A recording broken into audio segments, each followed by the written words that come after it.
और जो आप आज हो ना मेरी माँ, वो कल नहीं रहोगी। 3 प्रकार के दुख होते हैं। कौन कौन से? अरे आप तो बदल गए, आप तो ऐसे हो गए। ये बताओ, वो बदला दिखा? अच्छा, लेकिन जो रोज उसे देख रहा था उसके लिए बदला नहीं लगा। वो कोई तन दुखी, कोई मन दुखी, कोई धन बन रहत उदास, थोड़े थोड़े सब दुखी, सुखी राम के दास। आपकी रोज मृत्यु होती है। आपका कल वाला शरीर मर गया, आज वाला शरीर आपके पास है। और जो आप आज हो ना मेरी माँ, वो कल नहीं रहोगी। हर दिन आपको लगता है। अच्छा एक बात बताओ, आप किसी बच्चे को 2 साल पहले देखे और 2 साल बाद देखा तो पूरा बदला हुआ दिखता है कि नहीं? चाहे वो स्त्री हो या पुरुष। अरे आप तो बदल गए, आप तो ऐसे हो गए।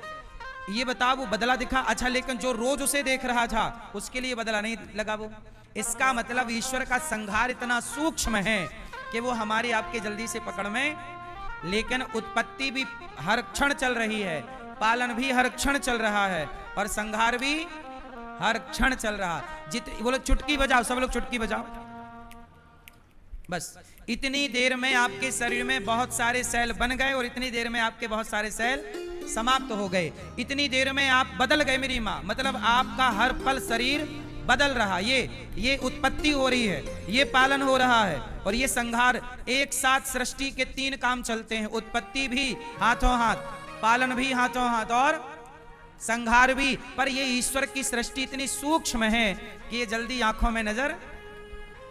इस तीनों शक्तियों को कहते हैं ब्रह्मा विष्णु। इन तीनों को जोड़ा तो बना गॉड। GOD।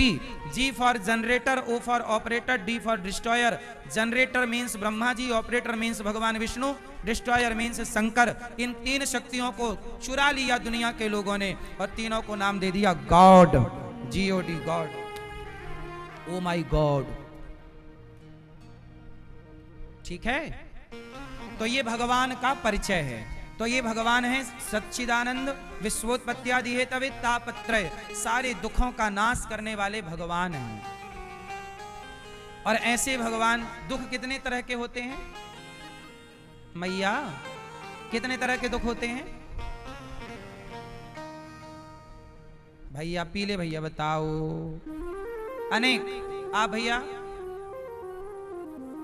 मैया कितने दुख होते हैं? 5। भैया बताओ कितने? 10-12? कितने दुख होते हैं? कितने? 3 प्रकार के दुख होते हैं। कौन कौन से? दैहिक, दैविक, भौतिक। देह का दुख, बीमारी। मानसिक दुख, मन का। और प्रकृति का दुख। प्राकृतिक आपदा, जैसे कोरोना आ गया, प्राकृतिक आपदा। जैसे अधिक पानी बरस गया, प्राकृतिक आपदा आ गई, बाढ़ आ गई। अधिक सर्दी पड़ गई, आपदा आ गई। तो दैहिक, दैविक और भौतिक। कोई सांप ने आकर डस लिया, मर गए। सांप का, बीछी का, सांड का। और ये जीवों से दुख। तो दैहिक मतलब देह से, दैविक मतलब देवताओं से, भौतिक मतलब भौतिक प्राणियों से। एक और भाषा है, कोई तन का रोगी, कोई मन का रोगी, कोई धन का रोगी।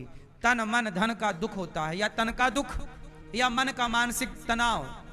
तन का दुख, मन का दुख और धन का दुख। धन नहीं है, दुखी, परेशान।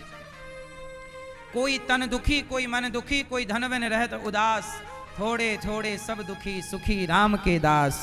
जो भगवान का है वो सुखी है और जो भगवान का नहीं है वो। तो भगवान श्री कृष्ण को हम राधा सहित कृष्ण को प्रणाम करते हैं। यम प्रव्रजन्त मनुपेतमपेत कृत्यम, द्वैपायनो विरह कातरया जुहाव, पुत्रेति तन्मयतया तर्वोऽभिनेदुस्, तम सर्वभूत हृदयम् मुनिमान तोस्मि। सुखदेव जी अपनी मां के पेट में 12 वर्ष रहे और बाहर जब आए तुरंत घर से निकल पड़े। वेदव्यास जी, सुखदेव जी के पिता वेदव्यास जी। अच्छा, वेदव्यास जी अच्छा, वेद व्यास जी पुत्र को बुला रहे हैं। सुखदेव जी, बेटा पुत्रेति तन्मयतया तरबो विनेदुस। सुनो सुनो, यहाँ क्या हुआ पिताजी? अरे बेटा, तुम अभी अभी पैदा हुए हो, अभी अभी जन्म लिए हो, कहाँ जा रहे हो? सुखदेव जी ने कहा मैं जा रहा हूँ भगवान का भजन करूंगा, एकांत में रहूंगा। अरे बेटा, पहले ब्याह कर लो, शादी आदि कर लो, बच्चे पैदा कर लो, फिर चले जाना। नहीं, सुखदेव जी बोले नहीं, मैं संसार में उलझना नहीं चाहता। अरे बेटा, ये तो जरूरी है। सुखदेव जी बोले ना, मैं नहीं उलझना चाहता। सुखदेव जी कैसे हैं? जन्म लेते ही सबका त्याग करके केवल चित्त भगवान में लगाया। देखो, दो रास्ते हैं, एक गृहस्थी, एक विरक्ति। सुखदेव जी कहते हैं कि गृहस्थ लोग विवाह तो कर लेते हैं लेकिन फंस जाते हैं। मैं फंसना नहीं चाहता। अच्छा, गृहस्थी में फंसे बिना भी लोग निकल सकते हैं। भगवान श्री कृष्ण भी गृहस्थ हैं, पर वो फंसे नहीं हैं, उलझे नहीं हैं, सुलझे हैं। बोलो हाँ। अच्छा, आप लोग गृहस्थ में फंसे हो कि उलझे हो कि सुलझे हो? आप सब, आप उलझे हैं कि सुलझे हैं? दादाजी, आप उलझे नहीं हुए हैं? ये पीछे वाली आप कह रही उलझे हैं? कौन है वो आपकी भांजी? भांजी कह रही है मामा उलझा हुआ है।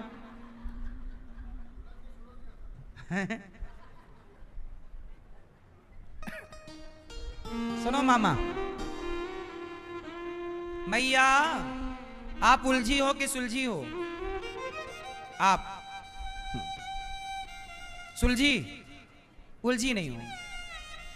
अच्छा, तो बाजू के एक पलड़े पर यदि हम सुख को रखें और तराजू के एक पलड़े पर यदि हम आनंद को रखें, तो बताओ किसका पलड़ा भारी होगा? सुखी व्यक्ति कल दुखी जरूर होगा, क्योंकि सुख का उल्टा दुख है। अब जैसे पालन कैसे, बच्चा पैदा हो गया, बछड़ा पैदा हो गया, तो गैया के आंचल में दूध भर दिया, तो सच्चिदानंद, सतचित आनंद, आनंद। अच्छा, ये बताओ, सुख और आनंद दोनों में क्या अंतर है? सुख को एक पलड़े पे रखूं तराजू के और आनंद को एक पलड़े पे रखूं तराजू के, किसका भारी होगा? सुख बड़ा कि आनंद बड़ा? ए छोरा, बैठ जाओ बेटा, कथा सुन लो प्रेम से। जा रहे हो? अच्छा, टाटा, जाओ जाओ, शांति से, जल्दी से, प्रेम से, शांति से सुनो। जो सुन रहे हैं वो सुने, जो जा रहे हैं वो बहुत शांति से, बिना डिस्टर्ब किसी को किए, आराम से आप जाइएगा, प्रेम से सुनिएगा। हाँ मैया, तराजू के एक पलड़े पर यदि हम सुख को रखें और तराजू के एक पलड़े पर यदि हम आनंद को रखें, तो बताओ किसका पलड़ा भारी होगा? सुख और आनंद। जोर से, आनंद। अच्छा, सुख में और आनंद में क्या बड़ा है मेरी माँ? मैया, ओ गुलाबी मैया, आप कौन बड़ा? ए मेरी माँ, आगे बैठना है तो कीमत ये है कि आपको प्रश्नों का उत्तर देना है। ढेर सारे सवाल पूछेंगे हम और आप आगे बैठी हो ना मेरी माँ, उत्तर देना होगा। मैया की नकल चालू, तू बता, तू हाँ मेरे से हाँ। मैया ये बताओ, आप सुख चाहती हो कि आनंद? ये लाल मैया, हाँ आप, आनंद। सुख में और आनंद में क्या अंतर है? क्या है? हाँ, सुखी व्यक्ति कल दुखी जरूर होगा, क्योंकि सुख का उल्टा दुख है, दिन का उल्टा हानि का उल्टा, तो हर चीज का उल्टा है। ऐसे सुख है तो उल्टा सुखी व्यक्ति दुखी भी होगा, क्योंकि वो यही है सिक्के के दो पहलू। दिन है तो रात जरूर होगी और रात है तो दिन सुखी है तो दुखी जरूर, तो सुख का उल्टा दुख है, पर आनंद का उल्टा बताओ क्या?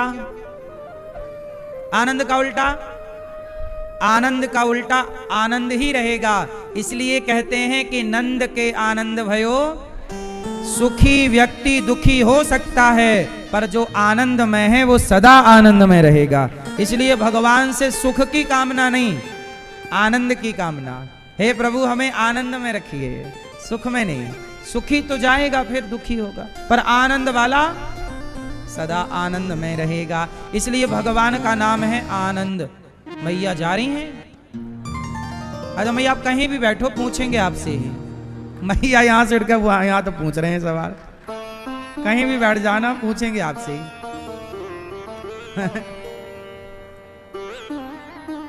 मैया भी होशियार, मैं जा रही हूँ, यहाँ पूछ रहे हैं बार बार जा रही हूँ। सुनो, इसलिए भगवान के भक्तों को क्या मिलता है? हाँ, इसलिए हमें हे प्रभु सुख नहीं चाहिए, हमें तो अपनी भक्ति का, अपने प्रेम का आनंद दीजिएगा बस। अपनी सेवा का आनंद, भक्तों की सेवा, भगवान की सेवा का आनंद चाहिए। वो जिसके जीवन में मिला सत्संग है, उसे हर घड़ी आनंद ही आनंद है। तो जिसके जीवन में सत्संग है वहां सदा आनंद। इसलिए सच्चिदानंद, विश्वोत सच्चिदानंद, ये रूप है भगवान, सतचित आनंद। विश्वोत्पत्त्यादि हेतवे, भगवान विश्व की उत्पत्ति करते हैं, पालन और संहार करते हैं। भगवान बहुत बिजी रहते हैं। क्या काम करते हैं? अच्छा ये बताओ, भगवान के कोई काम आम है कि कुछ काम नहीं करते? जोर से, क्या काम है भगवान का? क्या काम है? भगवान का काम है, भगवान हमें बनाते हैं। भगवान ने हमें, ये हमारी आंखें किसने लगाई? ये पांव किसने लगाए? ये हाथ किसने दिए? ये बोलने की ताकत कौन दे रहा है? ये सुनने की ताकत कौन दे रहा है? तो भगवान बहुत काम करते हैं, उन्होंने ही तो हमें बनाया है और बना के आपकी सेवा में बिठा दिया कि चलो हमने तैयार कर दिया, अब करो सेवा। हम तो भगवान के बने हैं, इसलिए भगवान का ही गुणगान करते हैं। नमक हरामी हम नहीं करते। जिस परमात्मा ने जीवन दिया है उसी का गुणगान गाएंगे, उसी का यश गाएंगे। जिसने दिया है उसी का गा गा के चुकाएंगे। अब कुछ लोग क्या करते हैं, भगवान को गाली देते हैं, अरे भगवान भगवान कुछ नहीं होता, ऐसा बोलते हैं। इससे बड़ी नमक हरामी नहीं हो सकती। भगवान नहीं होता, भगवान नहीं होता, अरे भगवान नहीं होते तो तुम्हारे बाप कैसे होते हैं? भगवान नहीं होते तो तुम्हारे दादा कैसे होता? फिर भाई तुम्हारे बाप को भी तो किसी ने बनाई है, बिना बनाए तो बाप नहीं बन सकता है? आपने जो कपड़े पहने हैं, इस कपड़े को किसी ने बनाया है कि ये बिना बनाए बन गया? जोर से।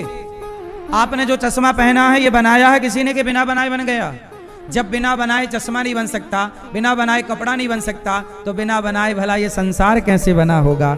आप कैसे बने होंगे? मैं कैसे बना होऊंगा? मतलब कोई है जो हम सबको, तो बनाने वाले को कहते हैं ब्रह्मा। बनाने वाले को, अच्छा बना दिया, फिर पालन कौन करेगा? अब जैसे पालन कैसे, बच्चा पैदा हो गया, बछड़ा पैदा हो गया, तो गैया के आंचल में दूध भर दिया कि बछड़ा पैदा, आज बछड़ा पैदा हुआ, वो घास नहीं खा सकता। आज का बछड़ा घास नहीं खा सकता, वो घास खाने में उसे 2, 5, 10 दिन लग जाता है, हाँ या ना? आज पैदा हुआ है तो वो दूध पर ही रहेगा, वो गैया का दूध पिएगा। तो देखो जन्म दे दिया, पाल जन्म, अच्छा जन्म से काम नहीं होगा, जन्म वाले का पालन करना पड़ेगा। तो ब्रह्मा जी ने जन्म दिया, अर्थात ब्रह्मा सृष्टि करता, फिर भगवान विष्णु, विष्णु सर्वगुहाशया, फिर भगवान विष्णु का काम है कि वो गैया के आंचल में दूध भरे, माँ के आंचल में दूध, क्योंकि जन्म ब्रह्मा जी ने डिलीवरी कर दी, आगे का प्रोसेस भगवान विष्णु का। अब भगवान विष्णु कराएंगे दूध की व्यवस्था, फिर भगवान विष्णु पालन कैसे करेंगे? बीज को किसान ने बो दिया, अंकुरित तो हो गया, अब उसको ग्रोथ करना, फिर उस पर फल लगाना, फिर उस पर सब प्रोसेस करना, ये सब भगवान विष्णु का काम है। पालन करना, बोलो हाँ, पालन। अच्छा फिर सोचे भगवान की उत्पत्ति तो हो गई, पालन भी हो गया, लेकिन पालन हो रहा, लेकिन अब संहार भी जरूरी है। भाई छोटा बच्चा पैदा जैसा हुआ वो वैसे ही रहे, उसमें ग्रोथ ना हो तो मतलब क्या, इसलिए संहार तुरंत लग गया। छोटा बच्चा पैदा हुआ, 1 महीने बाद उसका संहार हुआ। संहार क्या, हर क्षण संहार चल रहा है। वो बच्चा 1 महीने पुराना बच्चा अलग था, 1 महीने बाद थोड़ा ठीक हुआ, 2 महीने बाद थोड़ा और वो मजबूत हो गया, 5 महीने बाद और मजबूत हो गया, 6 महीने बाद बच्चा पलटने लगा। पहले चित्त था तो चित्त ही था, फिर बच्चा 6 महीने का हुआ तो मतलब उसमें कौन सी शक्ति काम करने लगी, संहार की। जन्म लिया था तो छोटा सा था, खाया पिया दूध पिया तो थोड़ा बड़ा, मतलब संहार क्या हो गया, जन्म वाला शरीर खत्म हो गया। पलटना, फिर पलटते हुए 1 साल का हुआ बैठने लग गया, फिर वो चलने लग गया, 5 साल का हुआ दौड़ने लग गया, है ना। अब जो दौड़ने वाला बच्चा 5 साल का बच्चा और 1 दिन का बच्चा, 5 साल का बच्चा और 1 दिन का बच्चा, दोनों में अंतर है कि नहीं। तो जो 1 दिन का बच्चा होता है वो चल नहीं सकता, पर वही बच्चा जब 5 साल का होगा तो चलने लगे। अच्छा, चलने वाले बच्चे से कहो कि वो जो 1 दिन वाला बच्चा था वो कहां चला गया। अब बताओ, सब लोग बताओ, जो 1 दिन वाला बच्चा था वो कहां चला गया, बोलो।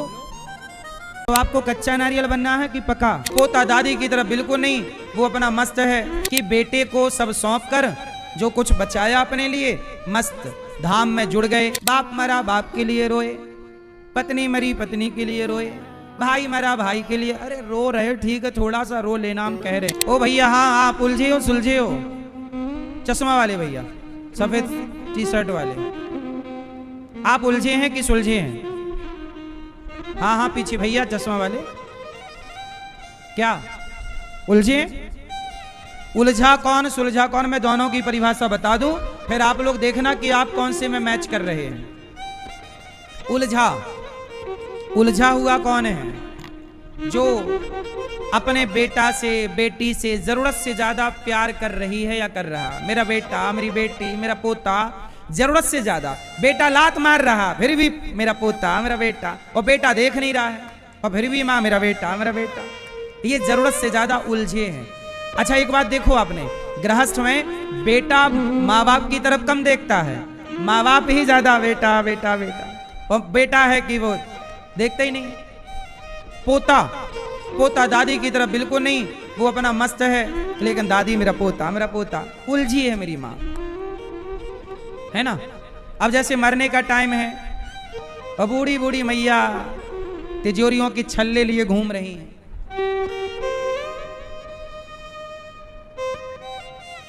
सारा काम हिसाब किताब आप ही। अरे कुछ हिसाब किताब अपने पास रखो, थोड़ा सा रखो, लेकिन बाकी कुछ बच्चों को सौंप दो कि बेटा अपना कमाओ खाओ छोड़ो। आप भी भजन करो, भगवान का चिंतन करो, उलझे ना रहो। जितना जल्दी हो सके बेटे का बंटवारा कर दो, बेटी का बंटवारा कर दो, बेटा बेटी को जो देना लेना है दे दो, और प्रेम से चित्त को भगवान में लगाओ, संबंध जोड़ लो भगवान से। उलझा हुआ तो देखो उलझा है संसार में, मेरा मेरा मेरा मेरा। और सुलझा हुआ कैसा है, सुलझा हुआ ऐसा है कि बेटे को सब सौंप कर जो कुछ बचाया अपने लिए, मस्त धाम में जुड़ गए, आना जाना धाम से बना है। बेटा को समझा रहे हैं, बेटी को समझा दिया, बहू को सही रास्ता दिखाओ, पर ना समझे तो कोई बात नहीं, हम परेशान नहीं हैं। देखो नारियल 2 तरह का होता है, बहुत ध्यान से सुनिएगा। नारियल 2 तरह का होता है। एक नारियल होता है कच्चा, कैसा होता है, और एक होता है पका हुआ। अच्छा कच्चा नारियल कैसा होता है कि कच्चे नारियल को आप हिलाओगे तो अंदर से आवाज नहीं आएगी, चिपका रहता ना खोपड़ी से, बजता नहीं है। कच्चा नारियल, नारियल का गोला खोपड़ी से चिपका रहता, मतलब बाहर वाली उसकी जो नारियल की खोपड़ी है कड़ी, उससे कच्चा नारियल जोर से चिपका रहता है। और पका हुआ नारियल, पका हुआ नारियल उस खोपड़ी से अलग है उसके भीतर, लेकिन उससे बजाओगे तो अंदर से आवाज आएगी, मैं अलग हूं मैं अलग हूं मैं अलग हूं। बोलो हाँ भैया। तो कच्चा, अच्छा जब नारियल को तोड़ो तो कच्चे नारियल को तोड़ो तो नारियल के साथ गोला भी टूट जाता है, नारियल का गोला भी टूट, लेकिन पके नारियल को तोड़ो तो नारियल तो टूटता है, खोपड़ी टूटती है, पर उसका गोला। हाँ, तो जो जगत से उलझा है वो कच्चे नारियल की तरह है। जगत में कुछ भी प्रभाव पड़ा वो परेशान हो जाए, वो टूट जाता है। जैसे किसी के पति की मृत्यु हो गई। अब पति की मृत्यु हुई तो वो नारी टूट जाती है बेचारी, पति के बिना कैसे रहे। हे भगवान, तुम्हारी इतनी पूजा पाठ की, पर देखो तुमने हमारे साथ गलत किया। क्यों? अच्छा मैया, मुझे एक बात का उत्तर दो। आप सबको पता है कि नहीं? क्या आपको ये बात पता नहीं है कि एक दिन पत्नी चली जाएगी, पति चला जाएगा, माँ चली जाएगी, बाप चला जाएगा? आप में से सबको पता है ना ये बात कि एक दिन सब यहाँ की मेहमानी पूरी करके जब चले जाएंगे, ये पता है। तो जाने वाले से इतनी मोहब्बत क्यों? जब आपको पता है कि मैं चला जाऊंगा या ये व्यक्ति चला जाएगा, तो इतनी मोहब्बत क्यों? जाने वाले से मोहब्बत क्यों? और आप ये बताओ, आपकी पत्नी जाने वाली है कि नहीं? पति जाने वाला है कि नहीं? माँ बाप जाने वाले हैं कि नहीं? संसार का हर व्यक्ति जाने वाला है। इसलिए जगत से मोहब्बत करोगे तो रोना तो पड़ेगा। एक है जो जाने वाले नहीं हैं और उनका नाम है भगवान। इसलिए जो मोहब्बत जगत की है वो मोहब्बत भगवान से करो ना, जगन्नाथ से। इसलिए संसार में आप क्यों उलझते हो? कच्चे नारियल। अच्छा, जैसे किसी का पति मरा तो नारी को लगता मैं भी मर गई, क्योंकि खोपड़ी टूटी तो गोला भी टूट गया, क्योंकि वो से अटैच था। जब आप किसी से अटैच होते हैं, पति से, बेटे से, परिवार से, और जब उन्हें कुछ भी होता है तो आपको लगता है मुझे हो गया। बोलो हाँ, क्योंकि अटैचमेंट ज्यादा है। इसलिए कहता हूं जगत में रहो, पर कच्चे नारियल की तरह चिपके हुए नहीं, पके नारियल की तरह जगत में रहो, पर जगत से अटैचमेंट ना हो। भाई संसार देखो, एक दिन सबको आना है, एक दिन सबको जाना है। जा रहे हो, थोड़ा बहुत रो लिया, अच्छा है। नहीं रोएंगे तो भी लोग कहेंगे देखो रो नहीं रहे हैं, तो थोड़ा बहुत रोना भी पड़ता है, ठीक है। पर ये नहीं कि अब चल ही रहा सालों तक। इस रोने, ये अज्ञानवश संसार आने जाने वाला है ना? कहते हैं ना, हाँ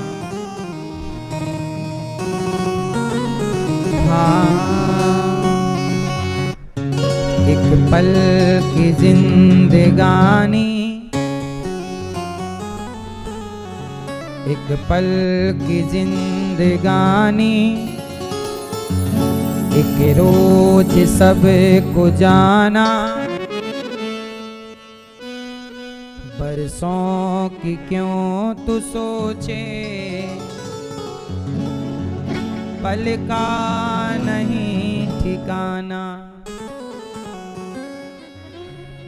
मल मल के तूने अपने तन को है जो निखारा, इत्रों की खुशबुओं से महके शरीर सारा। काया ये साथ होगी, काया ये साथ होगी, ये बात ना भुलाना, बरसों की क्या तू सोचे, पल का नहीं ठिकाना। काया न साथ होगी, काया भी हमारा साथ ना देगी।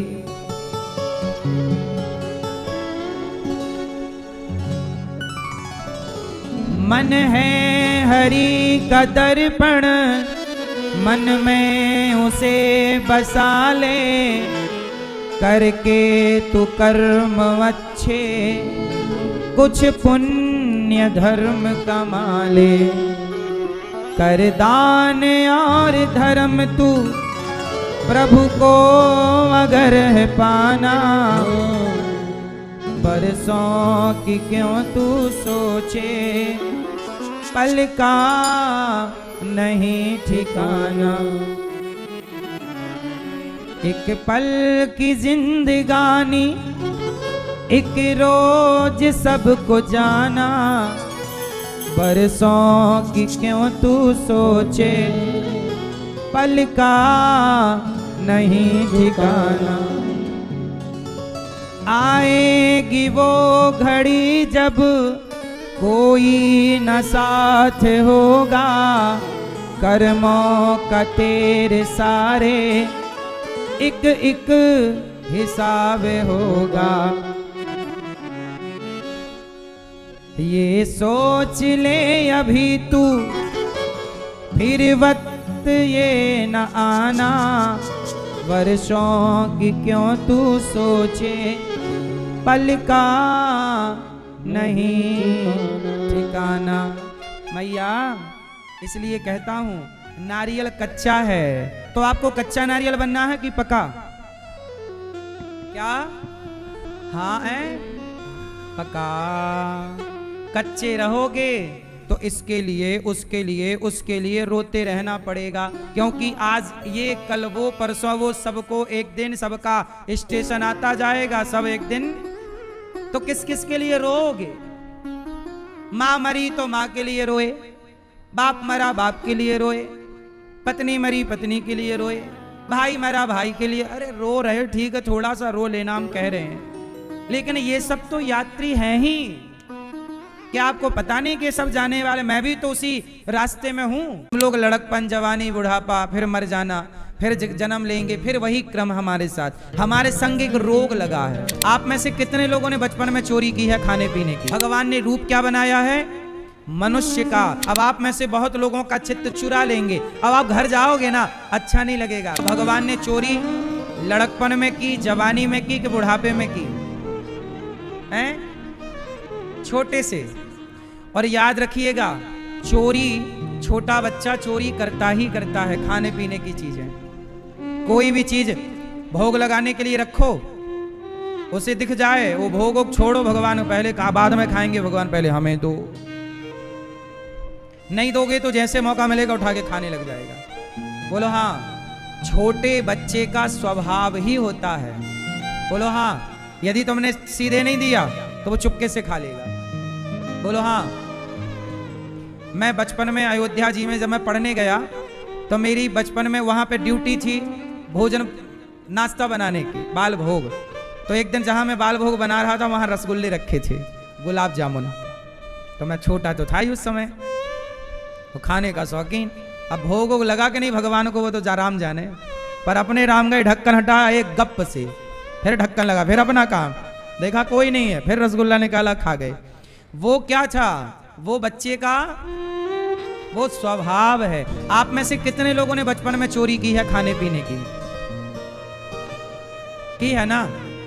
तो अब बताओ, भगवान कृष्ण ने चोरी कब की? क्या चुराया? माखन। क्यों चुराया? क्योंकि वो मनुष्य बन के आए हैं। भगवान ने रूप क्या बनाया है? मनुष्य का। और मनुष्य का नेचुरल स्वभाव होता है ये।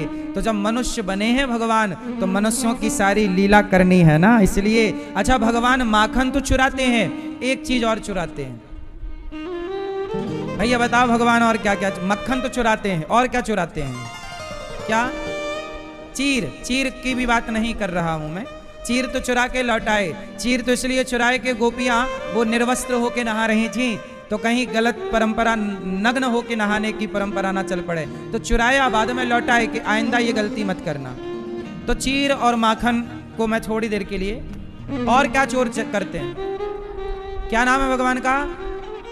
भगवान का नाम है चित्त चोर। क्या नाम है? सच्चाई तो ये है कि माखन वाखन तो ठीक है, चीर वीर तो ठीक है, भगवान वास्तविक में चोर काय बात के हैं? बोले हम सबके चित्त को, भक्तों के चित्त को चुरा लेते हैं भगवान, इसलिए भगवान चित्त चोर हैं। क्या है भगवान? चित्त चोर। वो सबके क्या चुराते हैं? चित्त को। आप वृंदावन आए, अब आप में से बहुत लोगों का चित्त चुरा लेंगे। अब आप घर जाओगे ना, अच्छा नहीं लगेगा आपको, बार बार यहाँ की याद आएगी, बार बार जी करेगा चलो, जी करेगा चलो। तो आपका चोरी हो गया चित्त। जिसका बार बार जी करे आने का, बार बार मन करे कि वृंदावन आए, यहीं रहें, यहीं कथा सुने, अब घर में अच्छा ना लगे, समझ लेना चोरी हो गया। और जिसको यहाँ जाने के बाद घर में अच्छा लग रहा हो, समझ लेना उसका चित्त भगवान ने नहीं चुराया। तो भगवान हमारे चोरी करेंगे आने वाले लीला में। तो आपको भागवत जी में पहले ये बताया जाएगा कि जो कृष्ण हैं, जो चोरी करते हैं, वो कौन है। तो उनके बारे में कहा, सच्चिदानंद रूपाय। उनका रूप कैसा है? सच्चिदानंद, सत चित आनंद।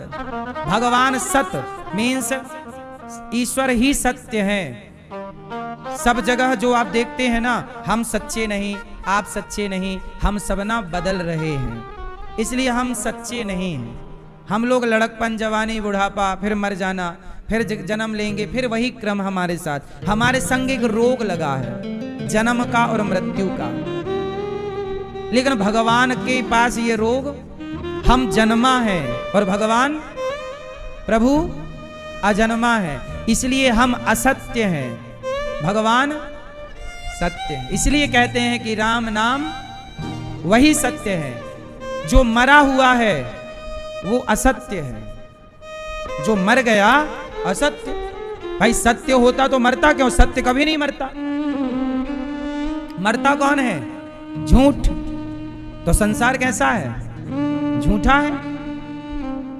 रिश्ते कैसे हैं? झूठे हैं, क्योंकि सब रिश्ते मर जाते हैं एक टाइम बाद। सारे लोग मर जाते हैं, जो मर जाए वो असत्य, जो ना मरे वो सत्य। इसलिए मरे हुए व्यक्ति के साथ बोला जाता है कि राम नाम वही सत्य है, बाकी संसार में सब झूठ। इसलिए कहता हूं, झूठे संसार को अपना ना कहो, सच्चे भगवान को अपना कहो। झूठे संसार में मन ना लगाओ, सच्चे भगवान में। इसलिए सच्चिदानंद रूप भगवान कैसे हैं? सच्चिदानंद, सत्य। ईश्वर सत्य है। उमा कहाँ हूं मैं अनुभव अपना, सत हरि भजन जगत सब सपना। ये संसार कैसा है? अच्छा, आपको नहीं लगता कि संसार झूठा है? क्यों मैया, आपको लगता है कि संसार झूठा है? हाँ, संसार झूठा है, बदल रहा है रोज, है ना? ठीक है। अच्छा, सत चित, चित मीन्स प्रकाश। अच्छा ये बताओ, सवेरे सवेरे आपको दिखता है कि नहीं? पेड़ दिखता, पौधा दिखता, सब दिखते हैं। अच्छा, सूर्य भगवान चले जाएं तो कुछ दिखता है? कुछ नहीं दिखता, एक चीज दिखती है। अच्छा बताओ, रात को कुछ ना दिखे पर एक चीज दिखती है, बताओ क्या है? चश्मा है? चंद्रमा अमावस्या में कहां दिखती है? चंद्रमा में, अमावस्या के दिन चंद्रमा दिखती है। अब बताओ, अंधकार में कुछ ना दिखे पर एक चीज दिखती है, बताओ क्या? क्या क्या? तारा। अमावस्या के दिन तारा भी, चलो बादल हो गए। अब बताओ, अब बोल मेरी मां। जुगनू, चलो जुगनू भी नहीं मिला, फिर क्या दिखा? हाँ, अंधकार में कुछ दिखे ना दिखे, पर अंधकार में अंधकार तो दिखता ही दिखता है। अंधकार में क्या दिखता है? अंधकार, अंधेरा। कुछ नहीं दिख रहा है पर अंधेरा दिख रहा है। बोलो हाँ। अंधेरे में कुछ ना दिखे पर अंधेरा दिखता है। अच्छा, प्रकाश में सब कुछ दिखता है। अच्छा, जो दिख रहा है वो क्या है मैया? जो दिख रहा है वो क्या है? क्या है? क्या है? जो दिख रहा है वो भगवान है।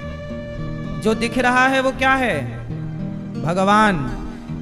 लोग कहते हैं भगवान क्यों नहीं दिखते? हम कहते हैं कि जो आपकी आंखें देख रही हैं वो ईश्वर को ही देख रही हैं। अभी आप बताओ, आपको क्या दिख रहा है? अच्छा बताओ, अभी आपको क्या दिख रहा है? फास्ट। आप सबको अभी क्या दिख रहा है? जोर से, जोर से। हम नहीं दिख रहे हैं? इतना सा फूल दिख रहा है, इतना लंबा चौड़ा शरीर नहीं दिख रहा। हमने ये कब कहा कि तुम फूल ही बोलो?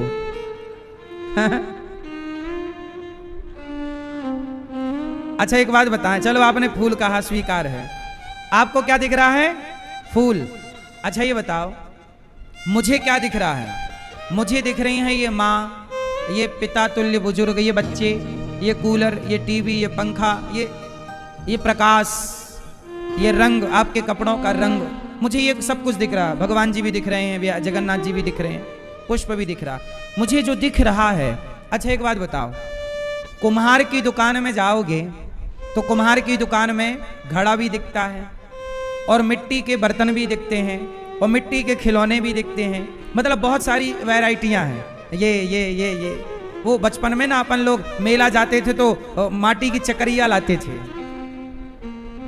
बोलो हाँ, लाते, मैया याद है, माटी के खिलौने। अच्छा ये बताओ, कुम्हार की दुकान में बहुत चीजें होती हैं, सुराही है, घड़ा है ना, कुल्हड़ है, दिया है, सकोरा है, लेकिन ये बताओ ये सब कुछ होते हुए भी एक चीज कॉमन है, क्या? बर्तन बहुत हैं, कुम्हार की दुकान में वैरायटियां बहुत हैं, पर हर वैरायटी में एक चीज कॉमन है, क्या? मिट्टी। लेकिन मिट्टी का आकार अलग अलग है, वो खिलौने का आकार हो सकता है, वो घड़े का आकार हो सकता है, वो दिए का आकार हो सकता है, नाम भी अलग अलग हैं, रूप भी अलग अलग हैं, पर सब में एक ही माटी है। उसी तरह मैं आपको यही तो कहना चाहता हूं कि जैसे कुम्हार की दुकान में दिखने में तो बहुत चीजें दिख रही हैं, पर उन बहुतों में भी है एक, उन बहुतों में भी है एक माटी। ऐसे संसार में भी रूप बहुत दिखते हैं, स्त्री का रूप, पुरुष का रूप, पेड़ पौधा, नदी तालाब, समुद्र, चींटी, हाथी, बंदर, भालू, बहुत रूप हैं, पर हर रूप में है तो एक ही परमात्मा।